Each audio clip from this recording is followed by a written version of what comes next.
just reading What the Best College Students Do by Ken Bain. You know, I'm a senior this year, so I've been around the block a while, and as you know, classes are starting tomorrow. And I think one of the biggest decisions you have to make on the first day of class is, what kind of student are you going to be? Now, because I've been around King's for a while, I've gotten a feel for the kinds of students that people generally fall into, the roles and the ways, the sorts of, the great social drama in which we all play. We all take on different characters. And so I want to introduce you to a couple of those today, just in case you're thinking of starting a new life this semester. The first kind of student we have is the quote-unquote perfect student. You can find this student sitting in the front row. Their notes are color-coordinated and their handwriting is meticulous. It's disgusting. They'll sit there and they ask their good questions. It's the kind of student who they get like a 93 on a quiz that's worth 0.11% of their grade, and they'll still go to the professor to argue for that extra half a point to push them up to the A range. You know the type. You simultaneously admire them and hate them. You know, in some ways they're great, and in other ways you might be looking for them to have a mental breakdown right around, mid-October. Now, the next kind of student is the exact opposite of that. These are the chillaxers. The chillaxers, they don't even check their grades. They don't really care. It doesn't matter so much. My favorite story, actually, about a chillaxer, I was sitting in class once. It was a 9 a.m. It was freshman year. We're all kind of sitting there bleary-eyed. And I turn, and I see one of my friends in the back row, and he looks at me, and he says, "Hey," and he says, "You picked the wrong seat." And I said, "Why? How did I pick the wrong seat?" He didn't even say a word. He just leaned his head back, closed his eyes, and smirked a little bit. And I was like, I see. So that's the chillaxer. The next kind we have is the student athlete. Now, you might be sitting here thinking, is that really a distinct type at King's? But yes, it definitely is. Because if you're sitting there thinking, I don't want to put on pants when I come back to King's, well, you know, don't worry about your pants. Don't worry about your skirts. Instead, what you can do is wear breakaway sweatpants to class every single day. Now, that's a deal if I've ever heard one. The next kind of student is a little bit strange. It's kind of a contradiction in terms.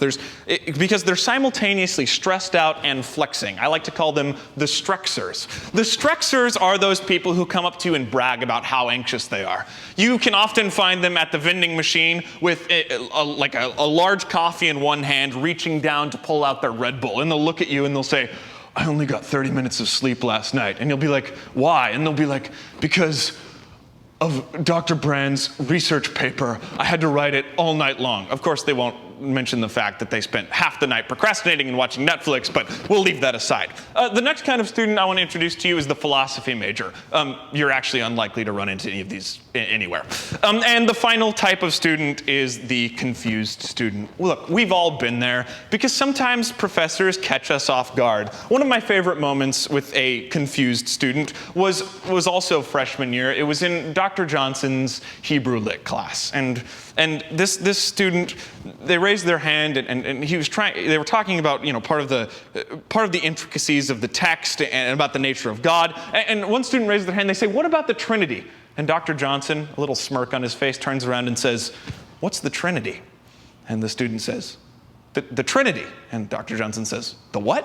And they say, "You know, the Trinity." And he's like, "I don't know what you're talking about." And they're freaking out. Of course, he's joking the whole time. He does have like an MDiv and a PhD and everything like that. But they couldn't quite get it. And so they're sitting there. They're like, no, the Trinity. You know, Father, Son, and Holy Ghost, head and shoulders, knees and toes, the Trinity. Anyway, so whichever one of these students you decide to be this year, I think we can learn a little lesson from each of them. And maybe don't take yourself so seriously. Don't feel the need to play into the role every single moment. After all, you're here to learn, you're here to grow, and you should probably make the most of that. Anyway, welcome to Unprecedented Times, Woo! Episode 3. Woo! Excuse me? Yeah, hey, Micah, yeah. Yeah? Well, first of all, do you mind if I, take off my mask? It's a little hot. Sure. We're far enough away. Cool, yeah. As much as I hate to smell your breath, I don't think that'll be a problem right now. I mean, I like metrics, but I think it's 6 feet. Sure. Why are you here? Oh, yeah, I was just passing by. Who invited you? The Lord, I guess. I mean, it was really in my heart. Is this a spiritual calling for you to be on set here? Hold on. Is this not a live show? Because I see all these seats here. I brought my own seats. This is a live show. It's literally happening right now. This is happening right now, Harrison, which brings me to my first point. Okay, why are you here interrupting our show? I'm gonna let you finish, but I just... Is that a Frappuccino? Pumpkin spice is back, baby, and it's really good. What are you, like... So you should get one early after you finish filming. I was gonna say though that joke was really funny about the confused students, but I didn't really get it at the same time. So I was wondering if you could explain what you mean by confused, because that doesn't make sense. Have you ever looked in a mirror, Harrison? That is where you will find the confused student. Yeah, I think they sell them for like $10 at Target. Nope. They do not sell confused students for $10. They sell mirrors. They sell... I think you're the confused student. You need to get out. He's confused. You need Harrison. That's fine. Listen, that's not a problem for me. I cannot believe you. Listen, you guys can finish your filming and stuff. I'm just gonna practice pool for a little bit, if that's all right. No, that's not all right. No. Listen, I got a light touch. Hey, do you have AirPods or something? Because you're bougie and stuff. Do you have headphones? I'll plug in my headphones. What if I came up to you and started whacking the sides of your head while you were listening to music? How would that feel for your audio quality? Because that's what you're saying you want to do to us right now. Bro, I've got a light touch. I told you. All right, so just be quiet. I'm just trying to introduce the show. Anyway, we have all sorts of things happening. We're going to talk about the upcoming school year. We have We'll get to the show. Ooh, strikes!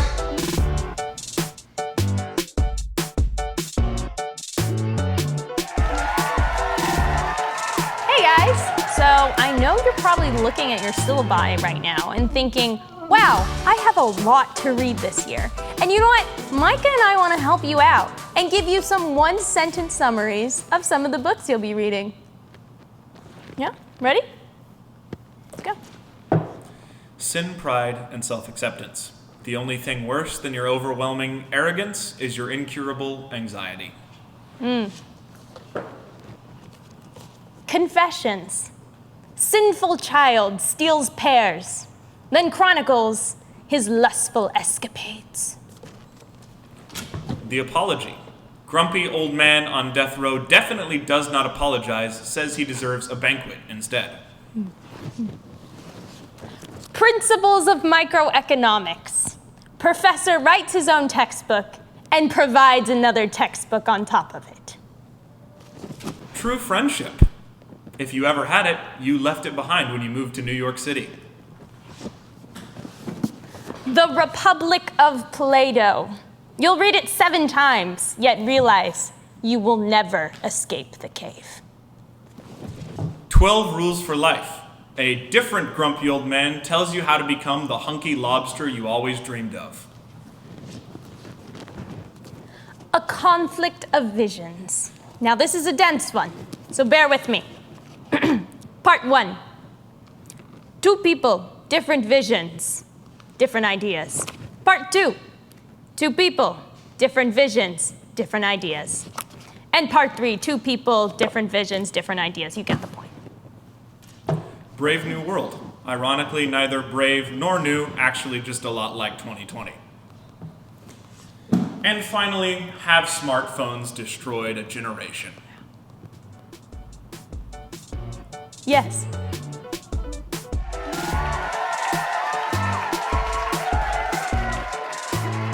And now introducing Dr. Joshua Kinlaw, Associate Professor of History and the Humanities, and Coordinator of the Humanities major, and Chair of the MCA Department. Dr. Kinlaw, welcome to the show. Thanks so much for having me, Micah. You sure do an awful lot at this school. Lately, that's been the case. Now, interesting thing about you, although you haven't been at King's that long, you do have connections that stretch a little further back, right? Because your wife graduated from King's. Right. So several years ago, around about 2011 or so, I fell in with some King's alumni, just sort of socially. A few of them went to the same church together in the West Village, and then I just met them at social events and whatnot. And one of them Gretchen became my wife. And so that's really what put Kings on my radar, which I think is a little bit different. Most people see it either from their high school experience or maybe a friend of a friend, but it was really kind of a social thing for me. And then it also very much goes back, I've got to credit Professor Bleetler one more time, because I met him through a friend socially who was another grad, Chris nice. White. And he's the one that really thought, oh, here's this PhD student, me, you should do an adjunct course at King's. And then one thing led to another. That's wonderful. Yeah. Speaking of you meeting your wife, I've heard the story before, I think, but a lot of people haven't, and it's, I think some people think it's incredibly romantic. Do you want to talk a little bit about the... I don't remember the incredible romance part. No, it all, when I first met her, she was dating someone taller and far wealthier than me. So I had that going against me. But that didn't work out. And as soon as she mentioned, because we'd become friends, that it hadn't worked out, I asked her if she wanted to go on a run because I knew she jogged in the park at the time. I did not jog all that much. Okay. And since being married, I haven't jogged all that much, which she's still a little bit sore about. But anyways, we went on one date, after which I was due to do a study program in Istanbul, which was going to last most of this summer. So literally one date, and then I'm away for about 2.5 months. So I did it the old-fashioned way and just wrote letters. There was an occasional email, but it was more old-fashioned handwritten notes. I was terrified because I was kind of putting myself out there. Right. I'm not all that extroverted, not all that open, but I was pretty smitten. So I had to make it happen. And I knew there were these, other guys back, good guys, but back here. Right. But to make a long story short, the letters worked. And when I came back from Turkey, we started dating regularly. Next thing I knew, it was Thanksgiving, and I was having that conversation with her parents. Wow. And that went okay too. That's good. Did you write them a letter or anything? I did not. Prepare a speech? Or... I did not, but we did just quarantine with them for now, I mean quarantine loosely, like I spent most of COVID with them, most of the past semester in Minnesota with those nice. same parents. So on good terms. Yes. Okay, good. We'd never been roommates before. Now roommates is a different level of community, but we all live to tell the tale. That's good. Yeah. I'm curious, since you have these eloquent letters in your past, not that we obviously necessarily recommend dating right immediately getting into Kings, but some people are here for the ring by spring. What would you say towards people who are who are coming to Kings and are like, I need dating advice, and they would come to you. They say, Dr. I Kinlaw, think how did you do it? I think it is a bit different whether you're talking to the men or the women. So from a guy to a guy, you gotta ask her out, which sounds like common sense, but from what I hear, Not so it much. isn't necessarily happening. Well, coffee can be whatever you want it to be. Coffee's good, lunch is good, dinner's better. But yeah, so we got to ask people out.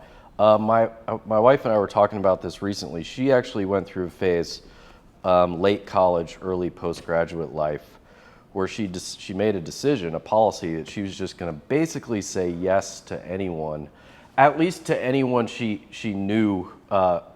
She could name the person and know was a friend of a friend. So not a guy on the street, but basically anyone in her smaller community. If he was brave enough to ask, she would go on at least one date. But as of this week, she says she wouldn't necessarily recommend that to King students at this point. But I think one last thing we both agreed with is just King's is so unique, the student body, that there are going to be, just statistically, you're more likely to run into a really impressive person here. So you're doing yourself a disservice, and I'm leaving marriage to one side, but you're doing yourself a disservice if you don't interact, even one-on-one on occasion, with a person of the opposite sex or a person you're interested in. There it is. All the wisdom and advice you need. And by the way, I didn't get married until I was 34. So on the other hand, I had no idea what I was doing. I was putting it off. I was in the wilderness for quite some time. But so I do not have it figured out, but that's my personal experience. No, that's good. That's good. If you don't mind, we have a little game prepared. If you'll just move those pillows out of the way, there's an iPad, I believe, behind there. Wow. Oh yeah, that's right. If you can open that up, unlike the Reverend Dr. Drew Johnson, you will be a hero to us all. And the way this game is going to work for our audience out there, we've been given a list of randomly selected and very obscure English words. Now, one of the things you might not know about Dr. Kinlaw is he is our Latin professor here at King's. He speaks Latin at least semi-well, correct? And so, you know, there's a lot of connections to etymology, as well as, actually, you have Greek experience too, right? So all of that. So he'll probably destroy me at this game, but what's going to happen is there's going to be a word, he's going to read it off, and we're both going to give our best attempt at a definition. And we'll see how it goes. Do you want to read that first word for us? So the first word's farctate. Are we projecting the words, or do I need to spell? F-A-R-C-T-A-T-E. Farctate. I'm going to say, well, do you want to go first? No, go for it. I'm going to say something like the opposite of fraction or fragmentation, kind of breaking apart. This is going to be something related to the opposite of that, so like put together somehow. I was going to say something that's like distills fruit, so I think you're probably a little bit Well, closer that's not than me. completely unrelated. Do I go to the meaning now? Yeah, go for it. Farctate, from the Latin farcire, meaning to fill or stuff. A botanical term meaning full as opposed to hollow. Okay. Used more colloquial to mean completely satiated or full. Basically, check, right? Sure, I think sure. we give ourselves credit give it for to that. ourselves. We're making the rules of the game, so we can do whatever we want. We were in the area of the right definition. Okay, next. This one I think will be a little easier. It's heteropraxy. For Is you. that how you'd say it? Yeah, for you. Well, I mean, I This hope is so. part of your identity. Wait. Heteropraxy. The same practice is what I would immediately. The other practice. or So different practice. different That would be practice. homopraxy. Right. The behavior of not adhering to the teachings of one's background. From Latin, hetero meaning different. Wait, what does you this got have it. to do with me? I just think of you as reject- kind of against the grain, your Oh. own guy. Thank you. Heteropraxy. I'll It's- take it. It can be dangerous historically, but I'm taking it a little bit less seriously. It can also be something of a rebel, but an intellectual. I'm ready to drink the hemp. Yeah, okay. The next one is vulpine. Yeah. Any ideas? I know this word, but I'm losing it. So Is it foxy or crafty? Yeah, it means fox. That there you wasn't go. really fair. okay, very last one. You want to read that for us? Lalachisia? I have no idea how to pronounce it. I don't know either. Lalachisia. Kezia? I mean, it depends on what the. Yeah. I've got no idea. You know, it looks a little bit. It reminds me of like a halo a little bit, but also LOL. So I'm gonna go sort of a sanctified laughing, but it's the medical condition you get after you laugh too much. Like a release or a condition? It's a condition. It's not good. deriving from. Oh, this is a great word, which Okay. I don't know. It's the emotional relief gained by omitting vulgar or indecent words from the Greek lalia, speech, and Oh. kezo, meaning to relieve oneself. Fun. There's a. Lalocasia. We got to keep that one around. That's good. Yeah. Well, we're about out of time, but I am curious for you as we're thinking about these next couple of weeks, obviously of quarantine for a lot of the people who've just come in and looking towards the semester. People might be a little apprehensive, but you've lived in New York for a while. You've seen some of the ups and downs. Do you have any sort of encouraging words or? No, I completely understand the wariness about the city. You know, I come from the middle of the country. I never came before I was an adult. I don't think I could have come here as an 18-year-old or a 20-year-old like so many King students do. So I say that every semester. I'm proud of you people. I admire you people for coming here. But I love New York. Honestly, the biggest thing for me right now is it's just quieter, which for me, that's a blessing. That's really nice, yeah. I love that. It really is nice in a lot of ways. So yeah, be confident. You'll still have New York moments. I stepped on a rat my first fall here on the sidewalk, which was like traumatizing, but it's almost like something that needed to happen. I said, okay, it's behind me, that terrible New York moment. Onward and upward. Did you experience some lollicasia after that? Oh yeah, Okay, many good. times. Well, thank you for being here today. We Yeah. really appreciate it. And please make sure to take a class with Dr. Kinlaw at some point. If not, just completely join the humanities major like I have. It's definitely worth your while.